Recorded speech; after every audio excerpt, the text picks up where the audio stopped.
कातिल कितना ही क्यों न बड़ा हो, चाहे अपराध कितना ही बड़ा क्यों न किया हो, पुलिस चाहे अगर अपनी ईमानदारी से काम करे तो उसे जरूर घसीट कर ला सकती है।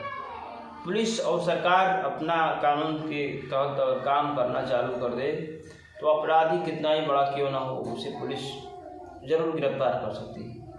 यह दावा है और हकीकत की कहानी आज की है।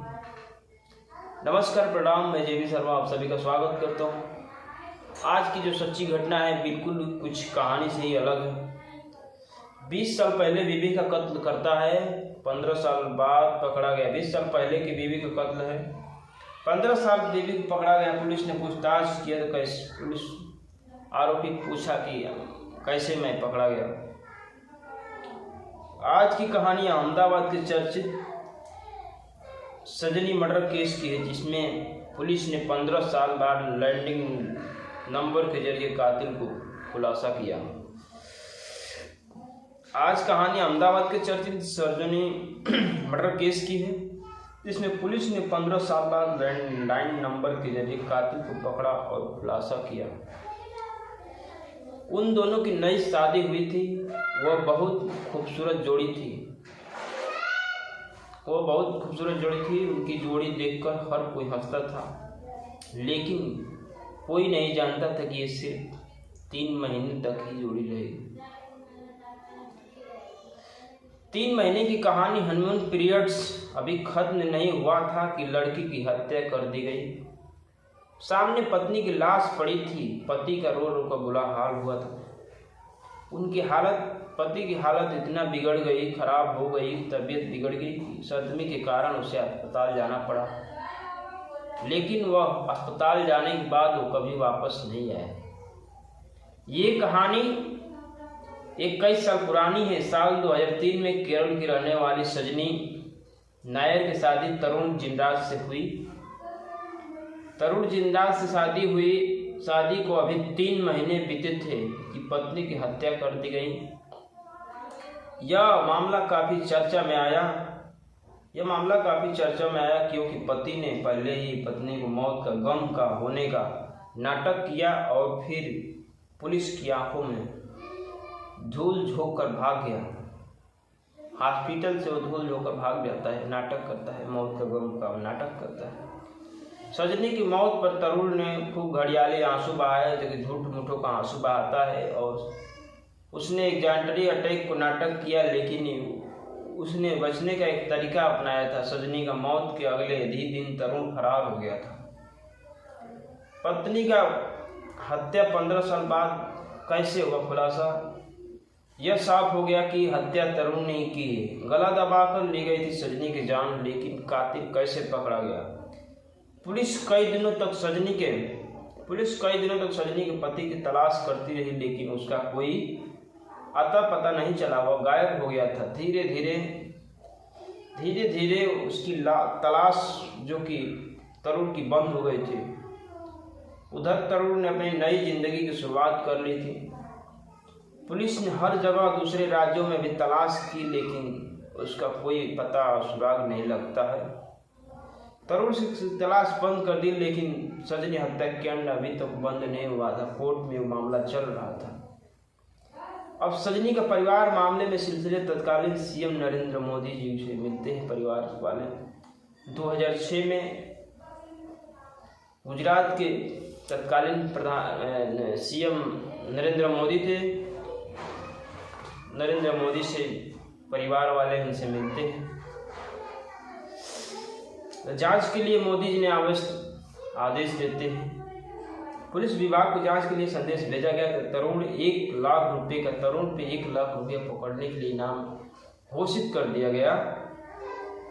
इस क्रम में पुलिस की मुलाकात तरुण की प्रेमिका से हुई।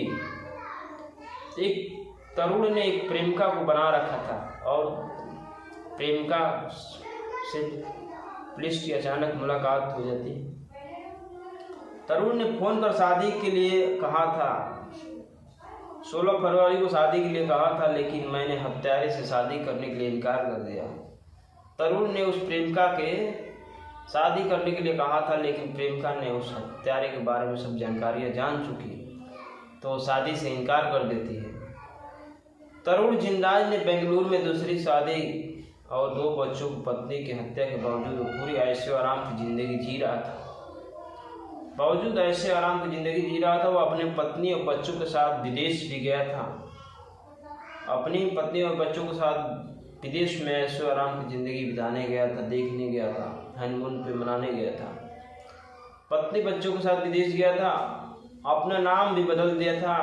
अपना नाम बदल के विजय रखा था। कंपनी में सीनियर मैनेजर पद के बड़े आराम से काम भी कर रहा था। उसने मान लिया था कि अब पुलिस उसका कोई बिगाड़ नहीं सकती है। घटना के बहुत दिन ही बीत चुके थे, 15 से 12 साल ही बीत चुके थे, लेकिन उनसे समझ गया कि अब पुलिस अब मेरा कुछ नहीं कर सकती है। लेकिन सजनी का परिवार वालों सालों बाद अपनी बेटी का मौत नहीं भूले थे। परिवार वालों उसकी बेटी की मौत का तो नहीं भूले थे, लेकिन लैंडलाइन नंबर से 15 साल बाद दबोचा गया कातिल। आखिरकार पुलिस 15 साल बाद इस कातिल को पकड़ती है। लैंडलाइन नंबर के जरिए पुलिस पकड़ लेती है। इस क्रम में पुलिस की मुलाकात तरुण की गर्लफ्रेंड से हुई, जिसने बताया कि 16 फरवरी को तरुण ने फोन कर शादी के लिए कहा था, लेकिन मैंने हत्यारे से शादी करने से इनकार कर दिया था। कई साल बाद 2016 में पुलिस को तरुण से गर्लफ्रेंड पता चला कि तरुण जैसे शख्स को किसी दोस्ती के दिल्ली के एक मॉल में देखा था। इसी बीच पुलिस ने दोबारा उसके करीबी को कॉल डिटेल निकाली तो पता चला कि बेंगलुरु में एक कॉल सेंटर के लैंडलाइन से जरिए तरुण की मां को फोन आया था। जब इस नंबर की जानकारी मिली तो पता चला कि यह कॉल किसी प्रवीण भटेले ने की थी। पुलिस को शक हुआ कि प्रवीण भटेले के बारे में जानकारी जुटाई। जांच के दौरान क्राइम ब्रांच की पता चला कि प्रवीण भटेले कोई और नहीं बल्कि तरुण है। हैरान करने वाली बात थी कि तरुण ने बेंगलुरु में दूसरी शादी की थी। उन्होंने अपने बच्चों के साथ प्रवीण भटेले उसकी पहचान तरुण ने चुराई थी। तरुण का पुराना दोस्त भटेले जा उसकी पहचान तरुण ने चुराई थी। तरुण का पुराना दोस्त था। इसकी सारी जानकारी तरुण को गिरफ्तार कर लिया गया। कोर्ट ने तरुण को सजा सुनाई और उसे साबरमती जेल में बंद कर दिया गया। आखिरकार उन्हें 15 साल बाद न्याय मिला, लेकिन कहानी यहीं खत्म नहीं हुई। जमानत तो बाहर आया लेकिन फरार हो गया। तरुण जिंदाल बहुत चतुर था। वह लगातार जमानत के लिए कोर्ट में अर्जी दे रहा था।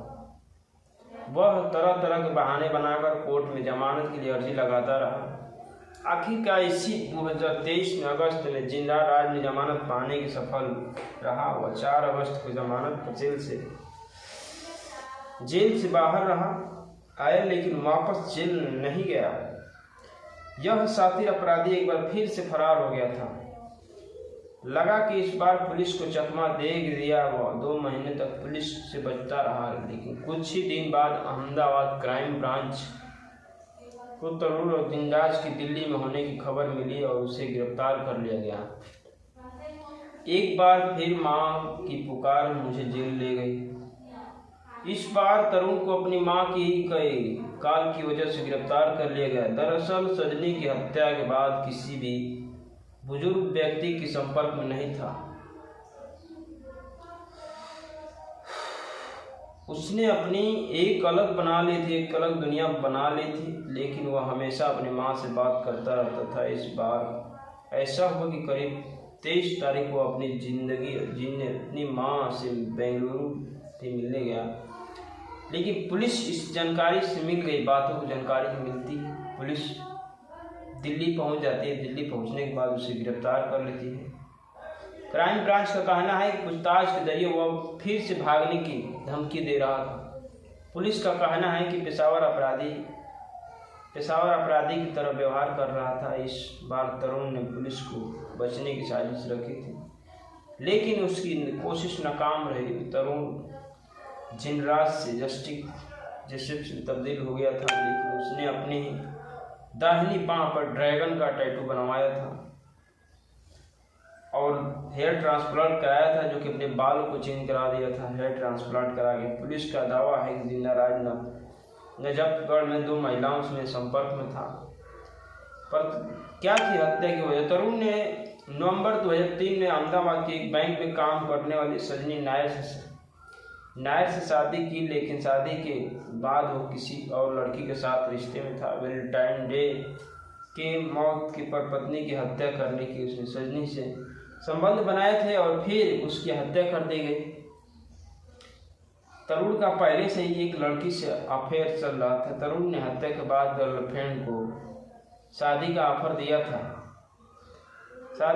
दिया था तो वो इसी वजह से कि अपनी पत्नी की हत्या क्या और फिर कोई और वजह थी। इसी कहानी कातिल को पकड़ लिया, लेकिन हत्या की वजह अभी सामने नहीं आई। तो बता दूं कि ऐसी कहानियाँ आती रहेगी। आप मेरे चैनल को सब्सक्राइब कीजिए प्लीज़, आपसे ये रिक्वेस्ट है, और बेल आइकन को जरूर जाए। कहानियाँ आपको कैसे लगी लाइक करिए, कमेंट करना ना भूलें। कल तक के लिए मिले। जय हिंद, जय भारत।